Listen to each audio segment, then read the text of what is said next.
ಯಳವಳ್ಳಿ ರಮೇಶ್ ಅಣ್ಣ, ಎಲ್ಲ ಮುಖಂಡರು, ನಮ್ಮ ಮಾಜಿ ಶಾಸಕರು ಬಚ್ಚೇಗೌಡ ಸಾಹೇಬರು, ಶಿವಾನಂದಣ್ಣ, ಮುನೇಗೌಡಣ್ಣ, ಅನ್ಸೂಯಮ್ಮಕ್ಕ, ರಫೀಕ್ ಸಾಹೇಬರು, ಇವರೆಲ್ಲರ ಮುಂದಾಳತ್ವದಲ್ಲಿ ನಾವೆಲ್ಲ ಚುನಾವಣೆಗಳಿಗೆ ಹೋಗ್ತೀವಿ, ಕಾಂಗ್ರೆಸ್ ಪಕ್ಷವನ್ನು ಅಧಿಕಾರಕ್ಕೆ ತರ್ತೀವಿ ಅಂತ ಹೇಳ್ತಾ ಇದ್ದೀವಿ.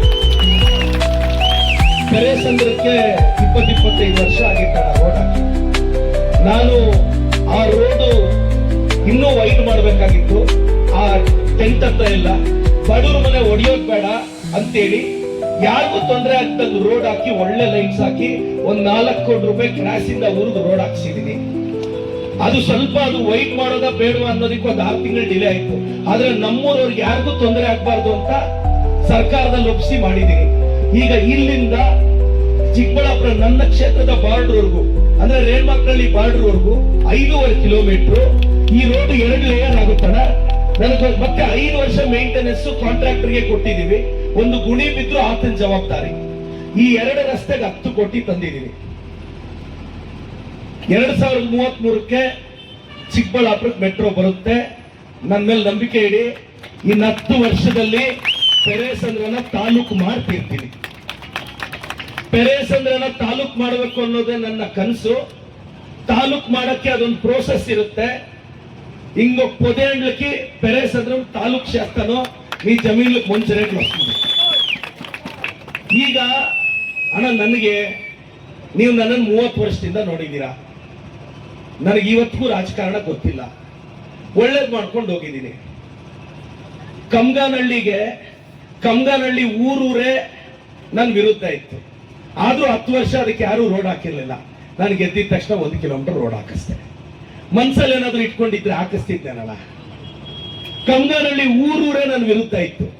ಆದ್ರೆ ಊರಿಗೆ ರಸ್ತೆ ಹಾಕದೆ. ನೀವು ಯೋಚನೆ ಮಾಡಬೇಕು, ನನಗೆ ನಮ್ ಜನ ಅಭಿವೃದ್ಧಿ ಆಗ್ಬೇಕು. ಅರೂರ್ ಪಕ್ಕದಲ್ಲಿ ಆವಲ್ನಾಗೇನಹಳ್ಳಿಯಿಂದ ಸ್ಟಾರ್ಟ್ ಆದ್ರೆ ಅಡಕಲ್ವರೆಗೂ 4ರಿಂದ 5 ಕಿಲೋಮೀಟರ್ ಇದೆ.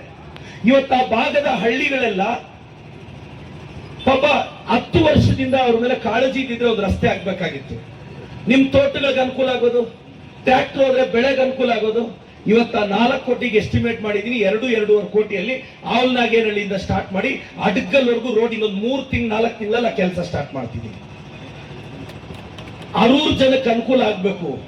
ಅರೂರ್ ಜನ ನನ್ ಜನ, ಅವ್ರ ಜಮೀನುಗಳಿಗೆ ಅನುಕೂಲ ಆಗ್ಬೇಕು, ಅವ್ರ ಮನೆಗಳಿಗೆ ಅನುಕೂಲ ಆಗ್ಬೇಕು. ಆ ರೋಡ್ ಆಗ್ತಾ ಇದೀನಿ. ಕಮ್ಗುಟ್ಟಹಳ್ಳಿಯಲ್ಲಿ ಎಲ್ಲಾ ಹಳ್ಳಿಗಳಿಗೂ ಕನೆಕ್ಟ್ ಮಾಡಿದೀನಿ. ನಮ್ಮೂರಲ್ಲಿ ಸಂಗಮೇಶ್ವರ ಸ್ವಾಮಿ ದೇವಸ್ಥಾನ ಇದೆ. ಊರಲ್ಲಿ ಹಿರಿಯರೆಲ್ಲ ಇಲ್ಲಿ ಇದ್ದೀರಾ, ನಮ್ಮ ಎಲ್ಲ ಹಿರಿಯರಿದ್ದೀರಾ. ಆ ದೇವಸ್ಥಾನ ಅಭಿವೃದ್ಧಿ ಮಾಡಬೇಕು ಅಂತ 20 ವರ್ಷದಿಂದ ಅನುದಾನ ಇಲ್ಲ. ಈಗ ನಾನು ಆಲ್ರೆಡಿ ಗೌರ್ಮೆಂಟ್ ಇಂದ 1 ಕೋಟಿ ಅಪ್ರೂವ್ ತಗೊಂಡಿದ್ದೀನಿ ದೇವಸ್ಥಾನಕ್ಕೆ. ನಮ್ಮೂರು ದಲಿತ ಮುಖಂಡರು ಇದ್ದೀರಾ, ಪೆರೇಸಂದ್ರದವರು. SC ST చచ్చిపోతే పూడ్సేకి పత్రికి 27 ఇంకా జాగా తీసుకునే కాలే. ನಾನು ಬಂದೆ, ಪಂಚಾಯಿತಿ ಎಲ್ಲ ವಿರೋಧ ಮಾಡ್ತು. ಯಾಕಂದ್ರೆ ಪಂಚಾಯಿತಿ ಕಾಂಗ್ರೆಸ್ ಇರ್ಲಿಲ್ಲ. ಸಿಟಿ ಮಧ್ಯೆ 1.5 ಎಕರೆ ಗುರುತಿಸ್ದೆ. పూలార్ప లౌత్లి అంట జాగా అంత ಬಂದ್ರು. చచ్చిపోతే ఎట్లెత్తుకుపోతారు అందరూ, నేను ఇచ్చేలే, ఈడే ఇచ్చేది అంట. ಪಂಚಾಯತಿಯವರೆಲ್ಲ ವಿರುದ್ಧ ಮಾಡಿದ್ರು. ನೀವು ಶಾಸ್ಕೊಂಡ నాకు తెలుసు ಅಂತ ಆರ್ಡರ್ ಮಾಡ್ಕೊಂಡ್ಬಂದು SC ST ಸ್ಮಶಾನ ಕೊಟ್ಟಿದ್ದೀನಿ. చచ్చిపోతే 10 ಕಿಲೋಮೀಟರ್ ಎಟ್ಲ ನಾ ಬಾಡಿ ಎತ್ತಕ್ಕೋಯ್ದೆ. ನಮ್ಮೂರು SC STಗಳಿಗೆ ಸ್ಮಶಾನಕ್ಕೆ ಜಾಗ ಕೊಡಕ್ಕೆ ನಾನೇ MLA ಆಗ್ಬೇಕಾಗಿತ್ತು. మీరు ఆలోచించాలనా? ఇప్పుడు అరూరు రోడ్ వేపిస్తాను, కమ్గాన్పల్లి రోడ్ వేపిస్తే, 2 రోడ్లు వేపిస్తే ಅಲ್ಲ. ಈ 10 ಕೋಟಿ నేను CM DCM ಸರ್ ಹತ್ರ ಹೋಗಿ ರಿಕ್ವೆಸ್ಟ್ ಮಾಡಿ ತಂದಿದ್ದೀನಿ. ಮುಷ್ಟೂರು ರೋಡ್ 10 ವರ್ಷದಿಂದ ಆಗಿರಲಿಲ್ಲ, ಇನ್ನೊಂದು ತಿಂಗಳು ಕಂಪ್ಲೀಟ್ ಆಗುತ್ತೆ. ಕಂದುವಾರ ರೋಡ್ 10 ವರ್ಷದಿಂದ ಆಗಿಲ್ಲ. ಕಂದುವಾರಕ್ಕೆ 8 ಕೋಟಿ ಹಾಕಿದೀನಿ. ಇನ್ನೊಂದು ತಿಂಗಳಲ್ಲಿ ಗುದ್ಲಿ ಪೂಜೆ ಮಾಡ್ತೀನಿ. ಯಾಕೆ ಲೇಟ್ ಆಯ್ತು ಅಂದ್ರೆ ಅದ್ರ ವಿರುದ್ಧ ಯಾರೋ ಕೋರ್ಟ್ಗೆ ಹೋಗಿದಾರಣ. ಫಂಡ್ ರೆಡಿ ಇದೆ, ಅದ್ರ ವಿರುದ್ಧ ಕೋರ್ಟ್ಗೆ ಹೋಗಿದಾರ ಒಬ್ರು. ಅದಕ್ಕೆ ಲೇಟ್ ಆಗ್ತಿದೆ ಕಂದುವಾರ ರೋಡ್. ಇನ್ನೊಂದು ತಿಂಗಳಲ್ಲಿ ನಾವು ಅದನ್ನ ಗೆಲ್ತೀವಿ ಕೇಸು. ಕಂದುವಾರ ರೋಡ್ ನ 8 ಕೋಟಿ ವೆಚ್ಚದಲ್ಲಿ ಹಾಕ್ತೀನಿ. ಮುಷ್ಟೂರು ರೋಡ್ ಹಾಕಿದೀನಿ, ತಿನ್ನೆ ಹೊಸಳ್ಳಿ ರೋಡ್ ಕಂಪ್ಲೀಟ್ ಮಾಡ್ತಿದ್ದೀನಿ, ಕಂದುವಾರ ರೋಡ್ ಹಾಕ್ತಿದ್ದೀನಿ. ಚಿಕ್ಕಬಳ್ಳಾಪುರದಲ್ಲಿ ಫ್ಲೆಕ್ಸ್ ನೀವು ಒಂದ್ ನೋಡಕ್ಕಾಗಲ್ಲ. ಗೌರ್ಮೆಂಟ್ ಸ್ಕೂಲ್ಗಳಲ್ಲಿ ವಾರಕ್ಕೆ 5 ಪ್ರೋಗ್ರಾಮ್ ಮಾಡೋರು, ಒಂದು ಪ್ರೋಗ್ರಾಮ್ ನಡೆಯಕ್ ಬಿಟ್ಟಿಲ್ಲ. ನನ್ನ ಕೈಯಲ್ಲಿ ಆಗಿದ್ ಮಾಡ್ತೀನಿ. ಇಲ್ಲಿ ಕಮ್ಗುಟ್ಟಹಳ್ಳಿ ಪಂಚಾಯತಿ 3 ಹಳ್ಳಿ ಪೆಂಡಿಂಗ್ ಇದೆ, ಇನ್ನು ಹಳ್ಳಿನೂ ಸುತ್ತಾಕಿದ್ದೀನಿ. Pension ಬರ್ದವ್ರವ್ರು pension ಕೊಡ್ಸಿದೀನಿ. ಈ ಕಡೆ ಮಂಡಿಕಲ್ ಪಂಚಾಯತಿ, ಗುಂಡ್ಲು ಮಂಡಿಕಲ್ಲು, ಆ ಬೆಟ್ಟದ ಮೇಲೆ SC-ಗಳಿಗೆ 40 ಮನೆ ಟಾಯ್ಲೆಟ್ ಇರಲಿಲ್ಲ. ನಾನ್ ಬಂದು 40 ಲಕ್ಷ ಹಾಕಿ ಇನ್ನೇನು ಟಾಯ್ಲೆಟ್ ಉದ್ಘಾಟನೆಗೆ ರೆಡಿ ಇದೆ. ಗುಂಡ್ಲು ಮಂಡಿಕಲ್ಲು ರೋಡ್ ಹಾಕಿದೀನಿ. ರೇಣುಮಾಕ್ರಲ್ಲಿ ಮುಸ್ಲಿಂ ಬಾಂಧವರಿಗೆ ದರ್ಗಾಗೆ ರಸ್ತೆ ಇರಲಿಲ್ಲ. ಮುಸ್ಲಿಂ ಬಾಂಧವರಿಗೆ ಇಲ್ಲೇ ಇದ್ದಾರೆ, ಬಂದಿದ ತಕ್ಷಣ ಹಾಕೊಟ್ಟಿದ್ದೀನಿ. ದರ್ಗಾಗೆ ಮೊನ್ನೆ ಹೋದ್ರು. ಈಗ ನಮ್ಮೂರ್ ಮುಸ್ಲಿಂ ಬಾಂಧವರಿಗೆ ಸ್ಮಶಾನಕ್ಕೆ ಜಾಗ ಕೇಳಿದರೆ ನಾನು ಹಾಕ್ತೀನಿ ದಾದಾ, ನನ್ನ ಮೇಲೆ ನಂಬಿಕೆ ಇಡಿ. ಹಿಂದೂ, ಮುಸ್ಲಿಂ, ಕ್ರಿಶ್ಚಿಯನ್, ಸಿಖ್, ಜೈನ್ ನಾವೆಲ್ಲ ಒಂದೇ. ಈ ಬಿಜೆಪಿ ಕಳ್ಳರು ಸುಮ್ಮನೆ ಡಿವೈಡ್ ಮಾಡ್ತಾರೆ ಅಷ್ಟೇ ನಮ್ಮನ್ನ. ಅವನವನು JCB ಇಟ್ಕೊಂಡು ಬರ್ತೀನಿ ಅಂತ JCB ಅಂತ ಮಾತಾಡ್ತಿರ್ತಾನೆ. ಅಭಿವೃದ್ಧಿ ಬಗ್ಗೆ ಮಾತಾಡಕ್ಕೆ ಇನ್ನೇನು ಇರಲ್ಲ. ಒಂದು ಬಿಜಾಪುರದಿಂದ ಒಂದು ಕೋತಿ ಮಾತಾಡುತ್ತೆ ಅವಾಗ. ಈ ಮೈಸೂರಿಂದ ಬಿಜಾಪುರದಿಂದ ಕೋತಿಗಳು ಮಾತಾಡ್ತವೆ. ಮಾತಾಡ್ತಿದ್ರೆ ಪಾಪ ಮುಸ್ಲಿಂ ಬಾಂಧವ್ರನ್ನ ಬೈತಾರೆ. ಅಬ್ದುಲ್ ಕಲಾಂ ನಿಮ್ ತರದಲ್ಲಿ ಹುಟ್ಟಿದವ್ರೆ ತಾನೆ, ಈ ದೇಶಕ್ಕೆ ರಾಷ್ಟ್ರಪತಿ ಆದವ್ರು ತಾನೆ. ನಾವೆಲ್ಲರೂ ಒಂದೇ ದಾದ. ಎಲ್ಲೋ ಸುಮ್ಮನೆ ರಾಜಕಾರಣದಲ್ಲಿ ಬಿರುಕಿದೆ. ನಾನು ಹೇಳೋದು ಅಣ್ಣ, ಈಗ ಈ ರೋಡ್ ರೆಡಿ ಆಗಿದೆ, ಇನ್ನೊಂದು ತಿಂಗಳಲ್ಲಿ ಕಂಪ್ಲೀಟ್ ಮಾಡ್ತೀನಿ ಅಣ್ಣ. ಸ್ವಲ್ಪ KEB ಅವ್ರ ಕ್ಲಿಯರೆನ್ಸ್ ಕೊಡ್ಬೇಕು, ಅದು ಉದ್ಘಾಟನೆ ಮಾಡೋಣ. ಇದು ಕಾಂಟ್ರಾಕ್ಟ್ ಎಷ್ಟು ದಿನ ಮುಗಿಸ್ತೀರ ಈ ರೋಡ್? 1 ತಿಂಗಳು ಅಂತ ಹೇಳಿದ್ದಾರೆ. 1 ತಿಂಗಳಲ್ಲಿ ಈ ರೋಡ್ 2 ಲೇಯರ್ ಹಾಕೊಂಡು ಹೋಗೋದು, ಇದು ಮುಗಿಸ್ತೀವಿ. ಅರೂರ್ ರೋಡ್ ಸ್ಟಾರ್ಟ್ ಮಾಡ್ತೀನಿ. ಮೊನ್ನೆ ಬಂದಿದ್ದೆ, ಅಲ್ಲಿ ಕಾರ್ ನಿಲ್ಸಿದ್ರೆ ಅಲ್ಲಿ ಆ ಕಾಂಡಿಮೆಂಟ್ಸ್ ಅವ್ರು ಹೇಳಿದ್ರು, ಅಣ್ಣ ಆ ಸೊಂದಲ ನೀಳಂತ ವಸ್ತುದನ ಮರ್ಸೋದಿಂದ ರೋಡೇ ಬಿಚ್ಚೇಸ್ತಾ ಸೊಂದಲ. ಆ ಕಾಂಡಿಮೆಂಟ್ಸ್ ಪಕ್ಕದ ಉದ್ದಕ್ಕೆ ನೀವು ನನಗೆ ಹೇಳಿದ್ರೆ ನಾನು ಹಾಕ್ತೀನಿ ಅಣ್ಣ. ನನಗೆ ಇಲ್ಲ, ಅಹಂಕಾರ ಇಲ್ಲ. ತರಕಾರಿ ಎಂಟಪ್ ಮನಮುಟ್ಟೇನು మీకు ಮುಂಚೆ ಕೋರ್ತಾನೆ. ನಾನು ನಿಮ್ಗೆಲ್ರಿಗೂ ರಿಕ್ವೆಸ್ಟ್ ಮಾಡೋದು ಇಷ್ಟೇ. ಇನ್ನೊಂದು ನೀವು ಕೇಳ್ತೀರಾ ಬಸ್ ಸ್ಟಾಪ್ ಮಾಡಕ್ಕೆ. ಅಣ್ಣ ನಾನು ನೀವೆಲ್ಲ ನೋಡೋಣ, ಅಲ್ಲಿ ಬಸ್ ಸ್ಟಾಪ್ ಮಾಡಕ್ ಆಗಲ್ಲ. ಸ್ಟೇಷನ್ ಮುಂದೆ ಮಾಡೋಣ ಅಂದ್ರೆ ನ್ಯಾಷನಲ್ ಹೈವೇ ಅವರು ಈ ರೋಡ್ ನ ವಿಸ್ತರಣೆ ಮಾಡಬೇಕು ಅಂತ 2,000 ಕೋಟಿಗೆ ಪ್ರಪೋಸಲ್ ಹೋಗಿದೆ. ಎಲ್ಲಿವರೆಗೂ ರೋಡ್ ಹೋಗುತ್ತೋ ನಮ್ಗೆ ಇನ್ನೂ ಕ್ಲಾರಿಟಿ ಇಲ್ಲ. ನೇನೇಮನ್ನ ಈ ಪಕ್ಕ ಆ ಪಕ್ಕ ಬಸ್ ಸ್ಟಾಪ್ ಕಟ್ತೀನಿ ಅನ್ಕೊಂಡ, ಹಿಂಗ್ ಯಾರಾದ್ರೂ ಲಕ್ಷ ಕೊಟ್ಟೆ ಅಷ್ಟಲ್ಲ. ಅದ ಕಾರಣಕ್ಕೆ ಯೋಚನೆ ಮಾಡ್ತಾ ಇದ್ದೀನಿ.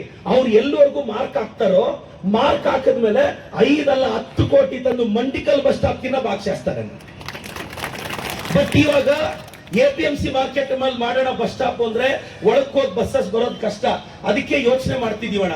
ಹೈವೇ ಅವ್ರದ್ದು ಫೈನಲ್ ಪ್ಲಾನ್ ಅಣ್ಣ, ಇನ್ನೊಂದು 2 ಲೇಯರ್ ಬರುತ್ತಂತೆ ನನಗೆ ಇನ್ಫಾರ್ಮೇಶನ್. ಇವಾಗ ನನಗೆ ಗೊತ್ತಿರೋ ಪ್ರಕಾರ ಇದೆಲ್ಲ ಹೊಡಿತಾರೆ. 1 or 2 years ಈ ಬ್ರಿಡ್ಜ್ ಎಲ್ಲ ಹೊಡೆದು ಇನ್ನೊಂದು ಲೇಯರ್ ಆ ಕಡೆ ಹೋಗುತ್ತೆ ಅಂತ ಮಾತು. ನನಗೂ ಗೊತ್ತಿಲ್ಲ. ಅವ್ರು ಒಂದ್ಸಲ ಮಾರ್ಕಿಂಗ್ ಕೊಟ್ರೆ ಮತ್ತೆ ನಾನು ಫಂಡ್ ಹಾಕಿ ಮಾಡಿಸ್ತೀನಿ. ನನಗೆ ಆ ಪೊಲೀಸ್ ಸ್ಟೇಷನ್ ಹತ್ರ ಒಂದು ಮಾಡ್ಬೇಕು, ಆ ಕಡೆ ಬಸ್ ಸ್ಟಾಪ್ ಅಂತ ಒಂದು ಐಡಿಯಾ ಇದೆ. ಅದೊಂದು ಮಾಡೋಣ. ಈ ಸುತ್ತಮುತ್ತ ಹಳ್ಳಿಗಳಿಗೆಲ್ಲ ಕನೆಕ್ಟಿವಿಟಿ, ತುಮಕೂರಳ್ಳಿಗೂ ರೋಡ್ ಬೇಕು, ಕೊಡ್ತೀನಿ ಅಣ್ಣ. ಮೆಡಿಕಲ್ ಕಾಲೇಜ್ದು ಅಣ್ಣ ಹಿಂಗ 300 ಕೋಟಿ ಬಿಲ್ ಪೆಂಡಿಂಗ್ ಉಂದ ನಮ್ಮ ಇಚ್ಛೆದ ಬಳಕೆ. ನಾನು ಕಾಂಟ್ರಾಕ್ಟರ್ಗೆ ಒಪ್ಪಿಸಿ ಮೆಡಿಕಲ್ ಕಾಲೇಜ್ ಓಪನ್ ಮಾಡಿ ಈಗ ಬಿಡುಗಡೆ ಮಾಡಿಸ್ತಿದ್ದೀನಿ. ಅಲ್ಲಿ ಹಾಸ್ಪಿಟಲ್ ಓಪನ್ ಮಾಡಕ್ಕೆ 81 ಕೋಟಿ ಬೇಕು. ಈಗ 81 ಕೋಟಿ ಮಿನಿಸ್ಟ್ರಿಗೆ ಒಪ್ಪಿಸಿದ್ದೀನಿ. ಆದಷ್ಟು ಬೇಗ 80 ಕೋಟಿ ತರ್ತೀನಿ, ಅಲ್ಲಿ ಹಾಸ್ಪಿಟಲ್ ಓಪನ್ ಮಾಡಿಸ್ತೀನಿ. ಸುಮ್ಮನೆ ಹಾಸ್ಪಿಟ್ಲು ಅಲ್ಲಿ ಟೇಪ್ ಕಟ್ చేసి వెళ్ళిపోయాక వెళ్దానా? ఆడ ఇన్స్ట్రుమెంట్లు, డాక్టర్లు, ట్రీట్మెంట్, ఎక్స్రే మిషన్లు అన్ని రావాల ಅಣ್ಣ. ಇನ್ನೊಂದು ಗೊತ್ತಿರಲಿ, ನೀವು MRI ಮಾಡಿಸ್ಬೇಕು ಅಂದ್ರೆ 6 ರಿಂದ 7 ಸಾವಿರ ಖರ್ಚು ಮಾಡಬೇಕಾಗಿತ್ತು. ನಾನು KE ಅಂದ್ರೆ 12 ಕೋಟಿಯಲ್ಲಿ ಬಿಲ್ಡಿಂಗ್ ತಂದು 8 ಕೋಟಿ 20 ಕೋಟಿಯಲ್ಲಿ MRI ಮಿಷನ್. ಇನ್ನೊಂದು 2-3 ತಿಂಗಳಿಗೆ ಗೌರ್ಮೆಂಟ್ ಹಾಸ್ಪಿಟಲ್ MRI ಕೂಡ ಫ್ರೀ ಮಾಡಿಸ್ಕೋಬಹುದು ನೀವು. ನಮ್ ಜಿಲ್ಲೆಯಲ್ಲಿ ಎಲ್ಲೂ ಇಲ್ಲ. ಕೋಲಾರ್ಗೆ ಹೋಗ್ಬೇಕಾಗಿತ್ತು, ಈಗ ನಮ್ ಜನಕ್ಕೆ MRI. ಅಣ್ಣ ಇಷ್ಟೆಲ್ಲ ಅಭಿವೃದ್ಧಿ ಆಗ್ತಿದೆ. 202 ಹಳ್ಳಿ ಸುತ್ತಿದ್ದೀನಿ. ಎಲ್ಲೆಲ್ಲಿ ತುಂಬಾ ನಮ್ಮ ಅವಶ್ಯಕತೆ ಇದೆ ಹೋಗಿದ್ದೀನಿ. ಈ ಕಡೆ 2 ಪಂಚಾಯತಿಗೂ ಬರಬೇಕು, ನಾನು ಬರ್ತೀನಿ, ಅದು ಬಂದು ಮುಗಿಸ್ತೀನಿ. ಹಿಂಗಾರ ಒಂದು ಪವರ್ ಎತ್ಕೊಂಡು ವಸ್ತಾ ಮನೋರ್ಕೆ ಒಂದು ಪೊದ್ದು ಉಂಡಾಡ ఇంక 2 నెలలు వెయిట్ చేయండి, రోజు పవర్ఫుల్ గా వస్తాను మన పంచాయతీకి. ದೊಡ್ಡ ಪೇಲಿಗುರ್ಕಿ ಪೆರೇಸಂದ್ರ ನಾನು ಇನ್ನೂ ಪವರ್ಫುಲ್ ಆಗಿ ನಮ್ಮ ಪಂಚಾಯತಿಗೆ ಇಳಿತೀನಿ. ನನ್ನ ಮೇಲೆ ನಂಬಿಕೆ ಇಡಿ. ನಾನು ಅನ್ಕೊಂಡೆ ಶಾಸ್ತಾನೋ ನಮ್ಮಕ್ ಮುಂದೆ ಹಿಂಗ 2 ನೆಲలు ಊರ್ಕೆ ಉಂಟಣ್ಣ. ನಮ್ಮೂರಿಗೆ ಬಂದ್ರೆ ತುಂಬಾ ಪವರ್ಫುಲ್ ಆಗೇ ಇಳಿಬೇಕು. ನಾನು ನಮ್ಮೂರ್ ಮನೆಗೂ ಸುತ್ತೀನಿ, ಅವ್ರ ಕಷ್ಟ ಕೇಳ್ತೀನಿ. ಅಣ್ಣ, SC ST ಗಳಿಗೆ ನಾನ್ ಬಂದೆ ಒಂದು ಆರ್ಡರ್ ಮಾಡಕ್ ನೀವ್ ಯೋಚನೆ ಮಾಡ್ಬೇಕು. ಮೈನಾರಿಟೀಸ್ಗೆ ಸುರಕ್ಷತೆಗೆ ನಾನು ಕಾರಣ ಆಗಿದ್ದೀನಿ. ನಿಮ್ಮನ್ನೆಲ್ಲ ಒಂದಾಗಿ ಕಾಪಾಡ್ಕೊಂಡಿದ್ದೀನಿ. ಎವ್ರಿಂದ ನನ್ನ ಕೇಸ್ಲು ಪೆಟ್ಟಿಚ್ಚಲ್ಲ, ನಾಕ್ ಅದು ಅವಸರ ಮೂಲೆ. ನಾವೆಲ್ಲ ಈಗ ಮೊನ್ನೆ ದರ್ಖಾಸ್ತ್ ಕಮಿಟಿ ಮೀಟಿಂಗ್ ಕರೆದಿದ್ದೀನಿ. ಇನ್ನೊಂದು ತಿಂಗಳಲ್ಲಿ ಎಲ್ಲ ರೆಡಿ ಮಾಡ್ರಿ ಅಂತ ಹೇಳಿದೀನಿ. 53 ಕ್ಲಿಯರ್ ಮಾಡ್ತೀನಿ. ಯಾರಿಗೂ ₹1 ಕೊಡಬೇಡಿ. 53 ಕ್ಲಿಯರ್ ಐತಾನೆ, 57 ಕ್ಲಿಯರ್ ಶಾಸ್ತ್ರ 15 ಲೈನ್ ಮೀಟಿಂಗ್ ಸೇಷೆ 3 ತಿಂಗಳಲ್ಲಿ ಎಲ್ಲ ಕ್ಲಿಯರ್ ಮಾಡ್ಬಿಡ್ತೀನಿ. ಈ 1 ತಿಂಗಳು ಟೈಮ್ ಕೊಟ್ಟಿದ್ದೀನಿ ಆಫೀಸರ್ಸ್ಗೆ, ಎಲ್ಲ ನೀಟಾಗಿ ಇಮೇಜಸ್ ತೆಗೆದು ಮಾಡ್ರಪ್ಪ ಅಂತ. ಮತ್ತೆ ಈಗ ಪೊಸಿಷನ್ ಅಲ್ಲಿ ಅವ್ರಿಗೆ ಯಾರಿಗೂ ನಾವು ತೊಂದರೆ ಕೊಡಲ್ಲ. ನೀವು ದಿಗಲ್ಪಡೋದಂಡ ನಿಮ್ಗೆ ಆರ್ಡರ್ ಆಗೋದು ಲೇಟ್ ಆಗ್ಬೋದು. ಈಗ 53 ಆಗೋವರೆಗೂ 57 ಮಾಡಂಗಿಲ್ಲ. ನೀವು ಪೊಸಿಷನ್ ಅಲ್ಲಿ ಯಾರಿದ್ರೆ ನಿಮಗೆ ಯಾರು ಸಮಸ್ಯೆ ಮಾಡಲ್ಲ. ನೀವು ಆರಾಮಾಗಿ ಬೆಳೆ ಇಟ್ಕೊಂತಾಯಿ. ನಾನು ಇವತ್ತಲ್ಲ ನಾಳೆ ನಿಮ್ಗೆ ಆರ್ಡರ್ ಮಾಡಿ ಕೊಡ್ತೀನಿ. ನಿಮ್ಗೆ ಯಾರಿಗೂ ತೊಂದರೆ ಆಗಲ್ಲ, ಪೊಸಿಷನ್ಗೆ ಯಾರಿಗೂ ಟ್ರಬಲ್ ಆಗಲ್ಲ. ಇಷ್ಟೆಲ್ಲ ಮಾಡ್ತಿದ್ದೀನಿ. ಅದಾದ್ಮೇಲೆ 10 ಆಂಬುಲೆನ್ಸ್ ನಮ್ಮ ತಂದೆ ತಾಯಿ ಹೆಸರಲ್ಲಿ ಬಿಟ್ಟಿದ್ದೀನಿ. ಅರ್ಶನ ಕುಂಕುಮ ಕೊಡ್ತಿದ್ದೀನಿ. ಮಕ್ಕಳಿಗೆ ಮನೆಗೆ ಹೋಗಿ ಸ್ಕಾಲರ್ಶಿಪ್ ಕೊಡ್ತಿದ್ದೀನಿ. ಈಗ ಮುಂದೆ ಬರೋ ಎಲ್ಲ ಚುನಾವಣೆಗಳು ಸರ್, ಸ್ಟೇಜ್ ಅಲ್ಲಿರೋ ನಮ್ಮೆಲ್ಲರ ಲೀಡರ್ಸು, ನಮ್ಮ ಅಂಜಾಪ್ರಪ್ಪಣ್ಣ ಅವ್ರ ಸಾರಥ್ಯದಲ್ಲಿ ನಮ್ಮೆಲ್ಲ ಅವರು ಜಿಲ್ಲಾಧ್ಯಕ್ಷರಾಗಿದ್ದವರು. ಪಕ್ಷನ 20 ವರ್ಷದಿಂದ ಕಟ್ಟಿದ್ದಾರೆ. 20 ವರ್ಷದಿಂದಾನೇ ನಮ್ಮ ಚಿಕ್ಕಬಳ್ಳಾಪುರದಲ್ಲಿ ಕರಗ ಆದ್ರೆ 3 ಲಕ್ಷ ಕೊಡೋರು. ಅಕ್ಕಿ ಆಂಜನಪ್ಪಣ್ಣ ಆದ್ರೆ ಆವತ್ತಿಂದ ಫೇಮಸ್. ಅವರೆಲ್ಲರೂ ಮುಂದಾಳತ್ವದಲ್ಲಿ ನಮ್ಮ ಮುನೇಗೌಡಣ್ಣ ಮತ್ತಷ್ಟು ಶಕ್ತಿ ಬಂದಿದೆ. ಅವರು KPCC ಮೆಂಬರ್ ಆಗಿದ್ದವರು. ಶಿವಾನಂದ್ ಸಾಹೇಬ್ರು, ಅನ್ಸೂಯಮ್ಮಕ್ಕ, ಬಚ್ಚೇಗೌಡ ಸಾಹೇಬ್ರು, 3 ಜನ ಮಾಜಿ ಶಾಸಕರು, ನಮ್ಮ ಎಳವಳ್ಳಿ ರಮೇಶ್ ಅಣ್ಣ KMF ಅಭ್ಯರ್ಥಿ ಅವರು, ಆ ಭಾಗದಿಂದ, ನಂದಿ ಭಾಗದಿಂದ. ನಿಮ್ಮೆಲ್ಲರ ಆಶೀರ್ವಾದ ಇರಲಿ ಅಣ್ಣ. ನಿಮ್ ಜೊತೆ ನಾನು ನಿಲ್ತೀನಿ. ಇನ್ನು ಮಿಕ್ಕಿದ 160 ಹಳ್ಳಿನೂ ಕಂಪ್ಲೀಟ್ ಮಾಡ್ತೀನಿ. ಸೈಟ್ಗಳದ್ದು ಸಮಸ್ಯೆ ಇತ್ತು. ಪ್ರತಿ ಬಡವರಿಗೂ ನನ್ನ ಸೈಟ್ ಅದೊಂದು 4-5 ಮೀಟಿಂಗ್ ಮಾಡಿದ್ದೀನಿ. ಇನ್ನು 4ರಿಂದ 5 ತಿಂಗಳಲ್ಲಿ ಯಾರಿಗೆಲ್ಲ ಸೈಟ್ ಇಲ್ವೋ ನಾನು ಹೇಳ್ತಾ ಇದ್ದೀನಿ ಅಣ್ಣ, ಎಲೆಕ್ಷನ್ ಇದೆ ಅಂತ ನಕಲಿ ಹಕ್ಕುಪತ್ರ, ಈಗ ಹಕ್ಕುಪತ್ರ ತಗೊಂಡಿರೋರು ಗೊತ್ತ ಈ ಸೈಟ್ ಆಡುತ್ತೇನೆ 3 ಏಂಡ್ಲ ఇది ఇప్పించుకొని పుడుకురాపాన్స్ వస్తాం పుడుకొచ్చి స్వామి నా ఈ సైట్ ఊరికే ఇచ్చినారు. మీకే తెలియదు సైట్ యావదేని. ఏం 75,000 ఓట్లు గుద్దిందే ఏదమ్మా. ఆ పత్రం ఎత్తుపోయి చూడండమ్మ. ఒకే ₹1 ಸ್ವಾಮಿ ಈಗ ನಾ ಸೈಟ್ ಇದೆ ಅಂತ ಸುಪ್ಪಿಯಂಡ ಸುಮ್ಮನೆ ಈಗೆಲ್ಲ ಕ್ಯಾನ್ಸಲ್ ಮಾಡಿ ಹೊಸದಾಗಿ ನಾನು 15,000 ಸೈಟ್ ಹಂಚ್ತೀನಿ. ನಾನ್ ಸೈಟ್ ಹಂಗೆಲ್ಲ ಕೊಡಲ್ಲ. ಫಸ್ಟ್ ಸೈಟ್ ಮಾರ್ಕ್ ಮಾಡಿ ಈಗ ಎಂಟಮ್ಮಕ್ಕ ಸೈಟ್ మీద నిలబెట్టి ಈಗ 2013 ಇದಿದೆ. ಆಡ ಪಶು ಕುಂಕುಮಿ ಚಾಯಮ್ಮ ಕಾಳಕ್ಕೆ ನಮಸ್ಕಾರ ವೇಸ್ಕೊಂಡು ಸೈಟ್ ಇಸ್ತಾನೆ. ಈಗ ಸ್ಟೇಜ್ ಲ ಇಚ್ಚಲ್ಲ ಈಗ ಇದು ಸೈಟ್ ನೀದು ಈಗ ಇದು ಕಟ್ಕೋಪೋ ಇಲ್ಲು ಅದನ್ನೆಲ್ಲ ಮಾರ್ಕಿಂಗ್ ಮಾಡಿಸ್ತಿದ್ದೀನಿ. ఒక సైట్ డెవలప్ చేసాక 3,000 ఎమ్మకవల్ల గవర్నమెంట్ లో అడిగిండారు. 15,000 జనం నేను సైట్ ఇస్తాను. నమ్మకం పెట్టండి.